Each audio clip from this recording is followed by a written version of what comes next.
मी 1993 पासून हो राजकारणात सक्रिय आहे. 1995ला मी नगरसेवक झालतो. हो.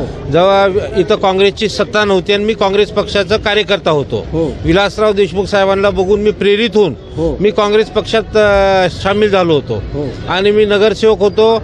96-97ला मी उपनगराध्यक्ष होतो. बरोबर. त्याच्यानंतर मी सेंट्रल कमिटी, स्टेट कमिटी, अनेक शासकीय पदावर काम केलेलं आहे. बरोबर. पण मोदी साहेब जेव्हा आले 2014ला, हो. तर मोदी साहेबाला प्रेरित होऊन मी भारतीय जनता पार्टीमध्ये एक कार्यकर्ता म्हणून काम करायला सुरुवात केलेली आहे.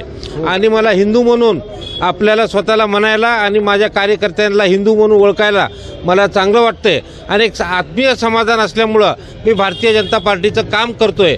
आणि फक्त राजकारणच नसून सोशल वर्क जी म्हणतो आपण, सामाजिक कार्यामध्ये सुद्धा शिक्षण असेल, मेडिकलचं कोणाचं काम असेल, औषध असेल, लग्न असतील, त्या सगळ्या कामात आम्ही हिरारीनं भाग घेतो. आणि येणाऱ्या 15 तारखेला भारतीय जनता पार्टीची महासत्ता लातूर शहरात आणल्याशिवाय आम्ही स्वस्थ बसणार नाही. आणि हा प्रभाग आहे प्रभाग क्रमांक 8. इथं 4 नगरसेवक उभा आहेत.